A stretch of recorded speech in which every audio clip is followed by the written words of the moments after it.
So hello and thanks for coming to this breakout room. This is particularly for those interested in editions post-1800 material. It's a very sort of arbitrary distinction, but hopefully it's a useful one. So we've had a number of pre-circulated questions, and I'm going to be asking people to come on screen later and ask those, and we'll do our best to address those. But I thought it was a good opportunity to start with, given that Jane's given up some time for us this afternoon, for her to talk about her reflections and experience of publishing this excellent volume with us a few years ago in Camden. I should say that it was with my predecessor as editor, so I can claim no responsibility for the success of the outcome. But anyway, Jane, it'd be great if we had your thoughts on how the experience was and any lessons that you drew from it. Yeah. Okay. Well, thank you, and thanks for inviting me along today. I think ours was both a very sort of long-term process and a very then quick publication process. So, in identifying the manuscript, that was done sort of 10 or so years ago on a trip to Australia. And transcribing that, took a while. It was TypeScript, but trying to fit it in between other work. But once we had, sort of done the transcription, thought about the key themes that we would want to do in the scholarly introduction, and kind of wrote that, and we had a very sort of clean copy ready to go when we then submitted the proposal. As you saw from the proposal form, it's a very straightforward proposal form. We got through that very quickly, and then as once that was accepted, the actual production process was very swift, and we were supported by both CUP and the editors in the team as well, and a fantastic copy editor. And that process was very swift and very well supported. I think in terms of reflections, what I would do differently now, I would make decisions on the transcription much earlier on and kind of keep a very tight list of what I was doing as I was going, because it was such a long-term project. It would I wish now I'd had a list and I'd sort of maintained that as I was going along with it. Um, Reasons why we excluded parts of the diary, because they weren't pertinent to the key themes we'd already identified and were writing about with the scholarly introduction. So, sort of minor dinners or theatre events, if they were with individuals that didn't really add anything to the story and the key themes we'd identified, then that would be the parts that we would exclude. I would keep a list of abbreviations as I was going along now as well, rather than trying to go through the whole document at the end, picking out all of those abbreviations.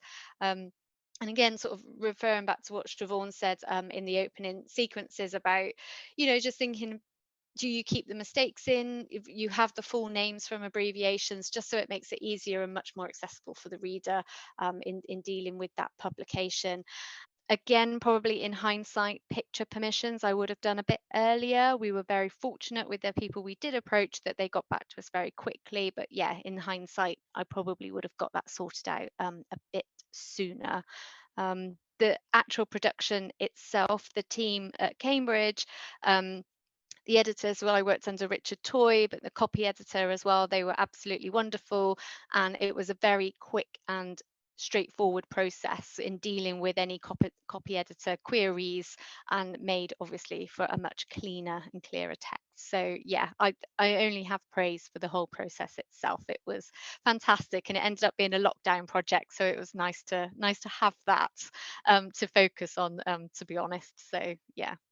And I think, just to speak to your point about like the speed in terms of, and the what gets published when, I think because we were so ready to go with the edition, we ended up going up one because another volume wasn't quite ready and ours was. So it was like, okay, well, you can be the next one, because you're just further along in the process. So yeah, it does, like you say, vary between editions. So hopefully that's useful. Very useful. Can I just ask you, I suppose, a wider point for I'm sure everyone here is, signed up to the value, but why did you want to do a scholarly edition? I mean, there's so many potential outlets that you could prioritize, and it does take a fair amount of research time and effort. So Mm. why was it important for you to do a scholarly edition like this one? And would you do another one? I would definitely do another one. I do have an idea in mind for future. I think why I wanted this one in particular was so important because it's in Australia and it's so far away to access. It's not. I know Australia is very, very good with their digitization process, thank goodness. But because Earl Page's collection of papers is so huge, they are never going to get digitized. So I thought it was really important to, to get this diary out there. We can't all afford to go out to Australia and look at it ourselves. So it's about access and just thinking about that distance and making it accessible for sort of, for the Eurocentric approach, right? That we kind of don't think enough because it's more difficult for us to access these records. We don't think enough about what else is going on. So making that more accessible. So I hope that answers your question. It does, and it's a really good point. And in fact, it's something I wanted to say in the general session, which is, of course, accessibility. So a really good reason for doing an edition is exactly that, is to make it more widely known and available to everyone. Yeah. So not just those who are fortunate enough to be able to access, scholarly institutions. And in fact, I'm overseeing one that's going through in a couple of years, but there's currently an edition which draws heavily on material in private hands. Yeah. And that's fine. There's no reason why it shouldn't be in private hands, but obviously it's great that an edition is going to make the contents more widely available. So that's great. So thanks, Jane. So that's reminded me of something I meant to say as well. No worries. Okay, so what we'll do now, and Jane, do please stay around. You don't have to stay on screen if you don't want to. You're welcome to if you want to. But what we're going to do is take the questions, and again, you might want to weigh in with potential answers from people who pre-asked questions, and then I'd like to pick up a few bits from the Padlet that we didn't get a chance to answer. So I'm hoping that Laurie Shannon is willing to ask a question. So Laurie. Hello there. Can everybody hear me? Yeah. Thanks so much. This is fascinating. I'm coming at it from a bit of a more literature standpoint, but Jane has already begun to address part of my pre-question, which was, I would love to hear from folks who are at various later stages of doing an edition, the kinds of things where they wish they'd handled them either earlier or differently. And Jane has talked about that in the context of capitalization and punctuation, which I can imagine. But I wondered if anybody might be able to speak to that hindsight for the benefit of the rest of us, on questions like how to structure an editorial team, or how to determine the scope of annotations, which is a pretty massive, question. Thanks so much for this seminar. Our pleasure. I'm glad it's useful, and thanks for the question. So in best chairs sort of tradition, I'm going to open it out and start with Jane, and then I'll come in myself. But Jane, any thoughts on that? I mean, you work collaboratively, so what were the issues, the values, or the I'm not saying friction. I'm sure you got on very well, but how did it operate for you? I think because my co-editor had, up until we started on this project, much more in-depth knowledge about the topic. So I was very much, involved in the transcription and kind of doing sort of, the basic, kind of research for the introduction and kind of figuring it out myself because my knowledge was so much less than what his was.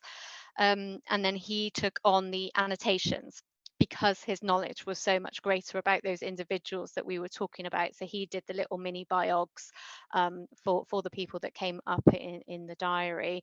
And I think we very early on, when we had a full transcription of the diary, decided on the themes that we were going to tackle in the introduction. So I, from my very limited experience, would be to create a team around those themes and kind of approach it in that way.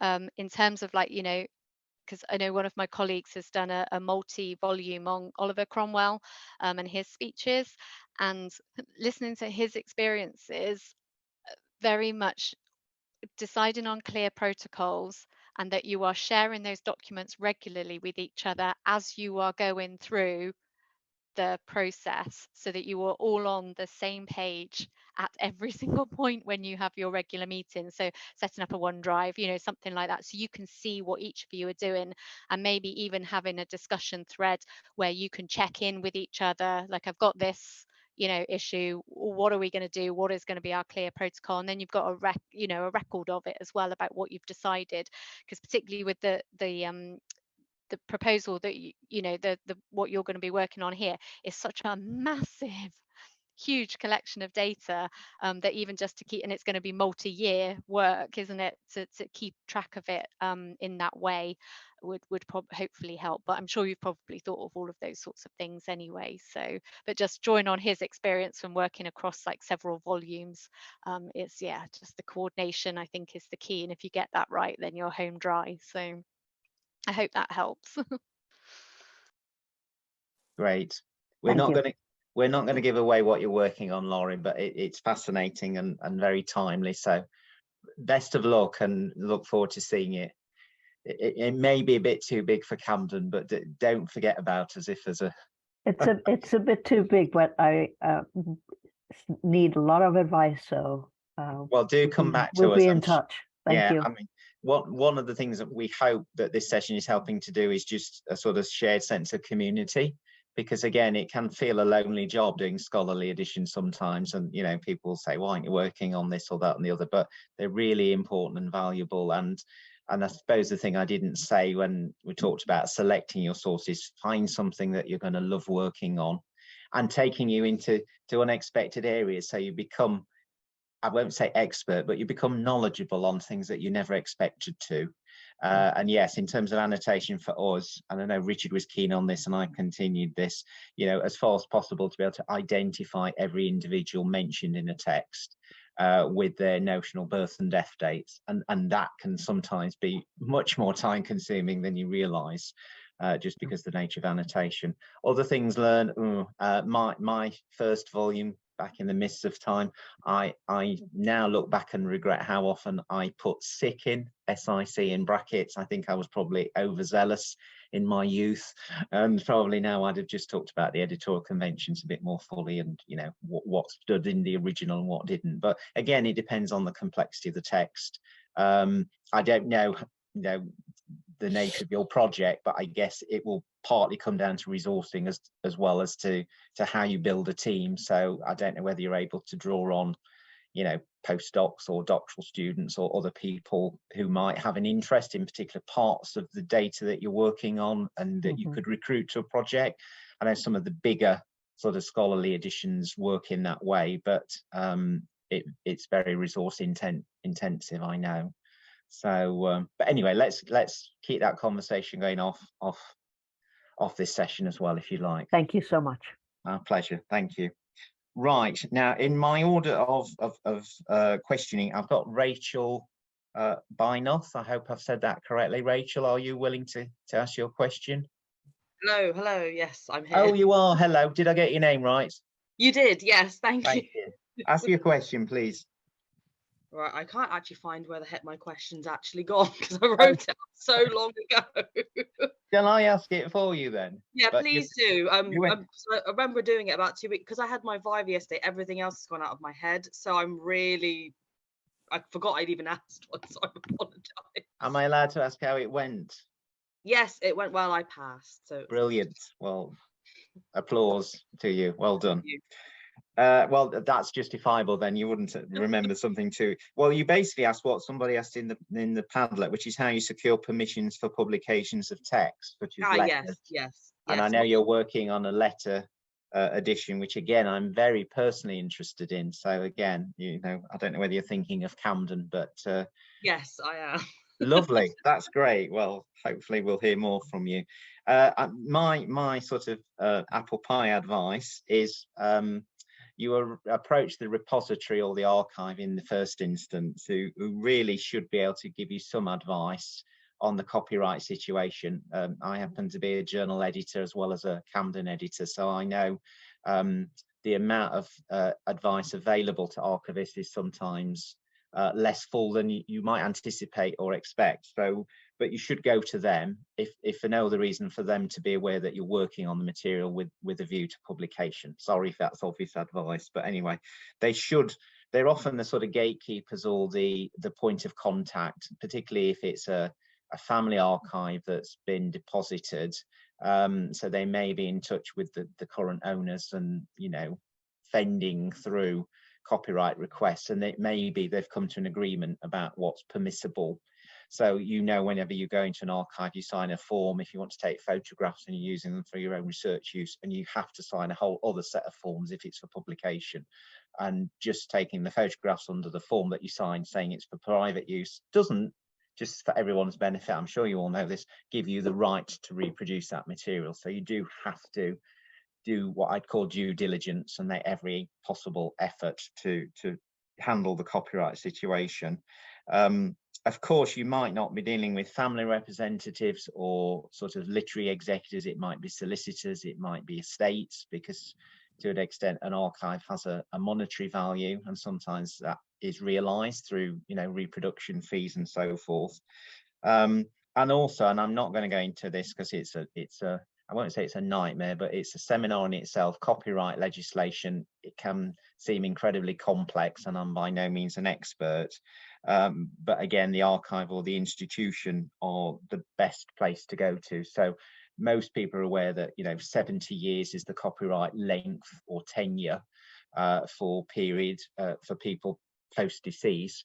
But of course, some categories of records are closed for data protection reasons. So if you're working on things like school logbooks or hospital records, for example, which some of you might be, you might find there's a closure period of 100 years, because it's about protecting the anonymity of the people that may be mentioned and their family members. So it's not a definitive answer, I'm sorry, Rachel, but it's a sort of yes, and that's why we ask even on our, you know, fairly straightforward proposal form, to make sure that you've gone through that process. So I don't know, Jane, if you found the experience a bit more straightforward for your edition.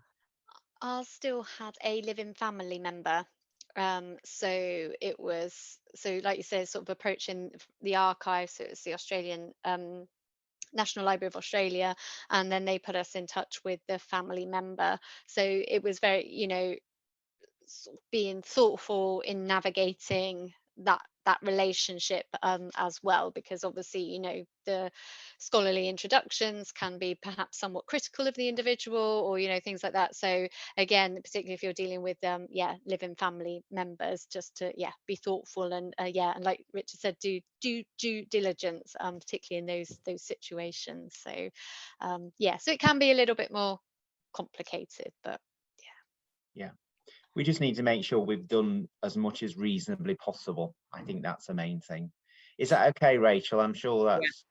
Yeah. No, that's brilliant. Yeah, that's really helpful. So I can start that process now, so I can start thinking about this for the future. So that's great. Thank you very much. Good, our pleasure. Thank you.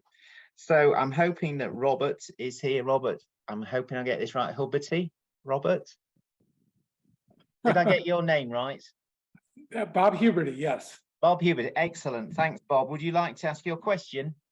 Mike, I'm a transcriber, and I have a question about what you do when your material, your letters and correspondence is illegible, where the author has crossed words out or written them in such a way so that you can't tell what it is they mean, even though you've done all sorts of research to try and circumvent it and guess what it should be, or parts of the page is missing, or the author, in my case, it's an American president, his penmanship is beautiful, his language is clear, he's a 19th century president, but some of his correspondence are incredibly stupid and bad penmanship and horrible punctuation and spelling. And I know I'm instructed always just write what you see, but sometimes it's difficult to determine what's intended. And what do you do? Okay, I'll open it to Jane and then I'll come in again. I think you worked with a TypeScript, didn't you, Jane? So perhaps you didn't face that, or did you? Thankfully, no, we didn't face that because it had already been transcribed, and we tried to find out by whom, but yeah, made all these efforts but couldn't find it. And there weren't that many words crossed out or annotations, and if there were, I think we if they added to it, we kept them in. So thankfully we didn't have that. But with a future project that I have in mind, that it, you know, their penmanship is not wonderful, I'll be interested to see what your advice is, Richard. Okay, I'm not going to claim any prior wisdom on this. I think, and again, I was trawling around various volumes and other series. I think it varies. I think, obviously, you sort of want to be, there's a hand going up. I'm hoping that's got fantastic advice. So Julia, do you want to come in there and say something? Have you got great advice on this? I do actually. Oh, brilliant. Thank you. Well, I mean, there's a couple of things. I should say that I'm currently finishing another editing an edition for another society, but that's that's neither here nor there. I have a whole stack of manuscripts that need production, but this is a 400-page manuscript that's just illegible, and it took a lot of work to just decipher it. And I mean, I guess so part of the issue is that you have to decide whether more of it is readable or unreadable. And if more of it is unreadable, then maybe it's not something that you can actually troll through. I mean, the other thing I ended up doing at some point is making an alphabet of this person's penmanship. I printed out examples of a page, different examples of words that I could read, you know, proper names and so on, and variations of the letter S, variations of the letter I, you know, whatever, so on, variations of the letter G, and tried to decipher some of it that way. You know, some words are clear from context, and honestly, after you know, several hundred pages of staring and several hundred hours of staring at a document, you'd be surprised how quickly you can read something off the page, right? So there's also a lot of, you know, annotations kind of crossing out and so on. You obviously want to have high resolution copies so you can try to blow them up. It's also worth, you know, spending some time with the original manuscript, you know, sniffing, licking the paper, whatever it is that, just kidding, don't lick the paper.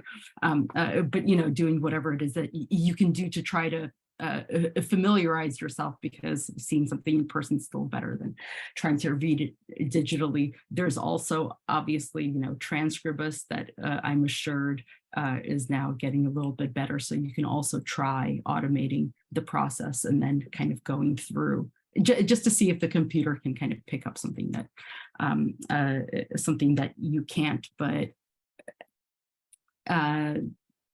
But yeah, I mean, it's just, you know, this is kind of an elbow grease situation, I think. But I hope that's inspiring that many people do devote hundreds of hours to it, and it ends up hopefully being really worthwhile to the people who don't have to read the terrible handwriting after you. Thank you. That's great. And the great advice. And the idea of an alphabet is really interesting. And I think it's a good reminder. There's a sort of tendency to think, you know, you get to 1800 and all texts are easier to transcribe, And, you know, it clearly isn't the case, because I work with a lot of different types of 19th century hands and even some 20th century hands, and they're not, you know, forgiving on you. So I hope that's partly helped. I think in terms of thinking for publication, there's a sort of balance to be drawn, isn't there, between, you know, reflecting the original and showing and using, you know, parentheses or different sorts of annotation brackets to show, you know, parts of the text that are illegible. I've done editions where I would show all the strike throughs, because sometimes that's obviously reflective of the mindset of the mind working on the document, you know, live, if you like. But sometimes it's not possible. I was looking at a set of conventions this morning for another society, and they actually measure the length of indecipherable text. So they actually put within square brackets, you know, how much text at a certain point is irrecoverable for whatever reason. So I think, again, if you're thinking, you probably need to work, if you're looking for publication in addition, probably work quite closely with your your editor, the equivalent of me, on what's sensible, you know, conventions you should use. And, you know, you don't want to be excising things if it's potentially, you know, gold dust sort of material. But at the same time, there must come a point, if you've done all these things and you've gone through all those processes and you've tried automation, or you've tried someone else's eyes, who sometimes can pick these things up when you have slaved over it for hours and hours on end, then there must come a point where you need to make a judgment call about, you know, what is the additional value or not to the addition. So I'm sorry, there are no hard and fast answers there, but I hope, you know, it's at least shared a few points and reminded us of a real issue that can sometimes derail a project. So I hope it's not derailing any of your projects too badly. So I hope that's No, it's not. But all your points are very well taken, and they're exactly the kinds of things that we have to deal with. Fantastic. Thanks so much for your question, Bob.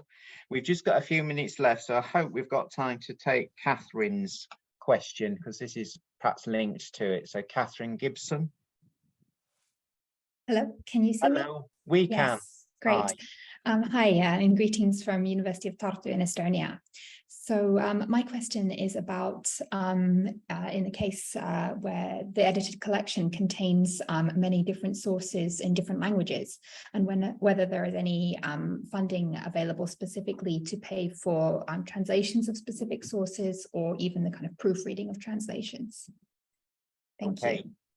Thank you. So the funding question. So again, I'd be keen if anybody wants to raise a hand if they know, if they're willing to divulge possible sources of funding. I talked to Siobhan about this because it's a really important question, obviously, and there were only a few areas we could think about, and you might sort of laugh uproariously at my first one, which is you may be fortunate to be an institution that may have some internal funding. Not everybody's that fortunate, but there are sometimes small pockets of funding available to scholars who are affiliated to an institution. So it's worth checking perhaps with your research office if that covers things like transcribing. I appreciate, you know, the audience here won't necessarily all be affiliated to institutions, but don't fail to ask the question, because again, sometimes it's just making those in charge of research funding or distribution of it aware of the very practical issues that can sometimes stand between you and publication. I mean, certainly in a UK context, and I appreciate again you might not be in that situation, it's possible that we have schemes run by institutions like the British Academy. So we have small funding research grants, and again, you'd need to check the terms and conditions, but schemes like that may allow an element of transcription costs, because again, it's about realizing the edition and making it happen. But Siobhan and I did do a bit of a trawl around of different societies, and Siobhan had thought about the Bibliographic Society, which may have some small grants, but I think they're for very specific purposes. And again, the societies I've been looking up, they're sort of tailored to very particular things. I don't think it's necessarily for translation. So I'm afraid, again, no hard and fast answers, but just a few sort of straws in the wind. I don't know if anyone else in the room might have experience of this in their context, or know of other potential funding streams. Possibly not. Does that help at all, Catherine? Yes, no, thank you very much. Is that okay? Thanks so much. Thanks for the question. And again, funding, you know, we don't pay our editors to provide an edition for us. You will get a small gratuity, if that's the right word, on completion of the project, but unfortunately we're not in a position to fund the editions themselves in terms of you doing the actual editing work.